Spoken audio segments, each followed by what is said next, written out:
this is such a fascinating story that we thought paired really well with the CPI. So we did that recent segment with CoffeeZilla. He's been exposing a lot of scammers. And it seems the SEC is really waking up to some of the pump and dump schemes that are happening online. So this focuses 8 different social media influencers now been charged with the SEC for manipulating and banking almost $100 million. Let's put this up there on the screen. 8 of the social media influencers from across the country, Texas, California, New Jersey, Florida, were charged with a pump and dump scheme in which they, quote, cultivated hundreds of thousands of followers on Twitter, in stock trading chat rooms on Discord. 7 defendants purchased certain stocks and then encouraged their substantial social media followings to buy those stocks by posting price targets or indicating they were buying, holding, or adding to their positions. However, when share prices and or trading volumes rose in the promoted securities, the individuals regularly sold their shares without ever having disclosed their plans to pump securities while they were promoting them. And the defendants used social media to amass this following and resulted in fraudulent profits of approximately $100 million.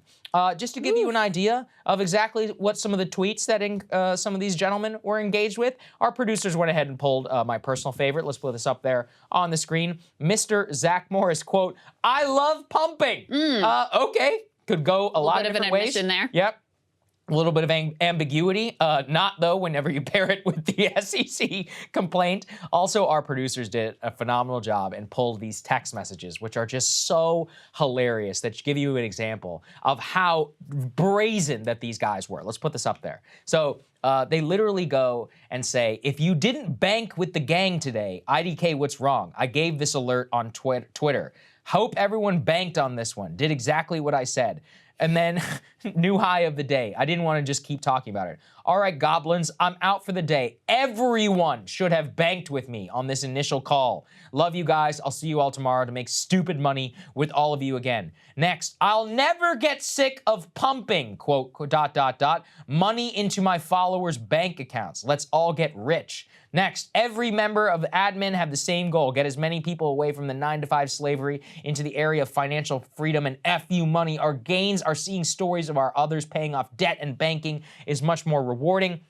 Next, congrats to all the longs that banked with me on this one. I know I called it right as the market opened. If you caught this one, you should be thanking me now. And then the final, next week, I'm going to have a nice one for us. I promise. I might even say something along the lines of get P word, we're going to go the moon. Wow. It really is like stunning in how brave, like You're personally, Sagar, I really can't imagine, buying or selling stock based on the word of such morons like these guys. Like, I fucking hate these people. I'm sorry I don't drop F-bombs on this show, but this is disgusting. Yeah, it's terrible. Disgusting. I mean, they literally banked over $100 million while doing pump and dump schemes, including penny stocks. The SEC is suing them for all of their ill-gotten gains and seeking a ban on securities trading for all of them. But it's really gross. And one of the reasons why I like this enforcement action is, like with FTX, a lot of this is happening online, not just in the realm of crypto, with these influencers and others. And there are young dudes, mostly dudes out there, well documented at this point, who look at this and look exactly at the manipulative language they use. Get rich, escape the grind, escape the 9-to-5, pay off your debts. Don't be a P word. Yeah, it's like, that's really bad. You know, like trying to appeal to the macho ego and like, you know, don't be emasculated. If you want to get in, like get in. And I mean, this is the thing that makes me so disgusted with these people. First of all, there's nothing new about this. It's a classic pump and dump scheme. Yes. It's just using social media, and it means that you have a wider reach, so you can prey on people who are particularly vulnerable. I mean, you know, we got asked this question actually that we answered at one of our live shows about why it seems like it's mostly dudes who are in crypto. And the best answer I can come up with is, as a society, generally, what we put out to men is, to be a real man, you have to be able to provide. And then we have systematically undercut the ability for men, and women too, but for men in this particular instance, because this is like the societal core value, to be able to provide for a family, to be able to get that house, to be able to get that life that you're supposed to be able to achieve.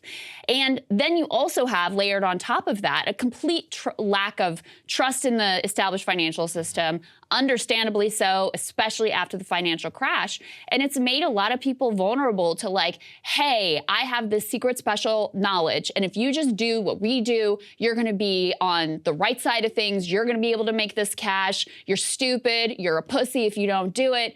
And unfortunately, obviously, a lot of people are vulnerable to it and fall for it. It's the same thing with these freaking celebrity influencers, Kim Kardashian and Matt Damon and all these other people who were pushing their pet crypto schemes that they were getting paid cash for. They didn't care what happened, but people, for whatever reason, like trust and believe in these people. And so they're like, oh, if Kim Kardashian says it, then I guess I'm going to go buy. It sounds ridiculous, but people really literally did that.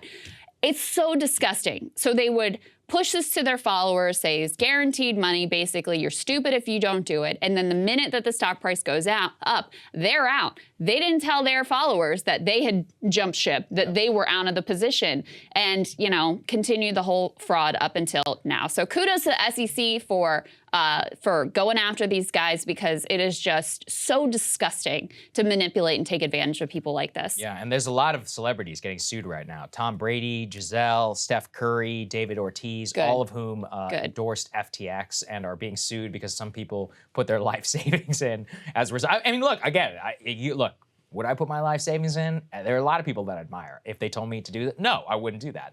That said, some people did listen to them, and you do have a responsibility. And that's why, you know, anytime you do talk about securities and all this other stuff, you're supposed to be like, this is not financial advice, could be a risk, you know, et cetera. But even then, it's really gross. I'm glad that we had the text messages and more. I wanted to just expose to you that there's a lot of these online scams who are out there. Our audience, obviously, they're getting the news online, so you may well fall victim to this just like anybody. Or you could see some of this deceptive advertising and other. And if you do see it, you know, just know that at least somebody is taking it seriously and going after them, because it's been just such a Wild West environment for too long. And it's not a sign of like weakness or personal failings or whatever to fall for these sorts of things. Like, humans, every human has a sort of psychological vulnerability. And what good con artists do is they're able to exploit, to find exactly where you're vulnerable and be able to exploit you. And so even, you know, the ones that like don't land for you, even as you can look on the outside and be like, that's ridiculous.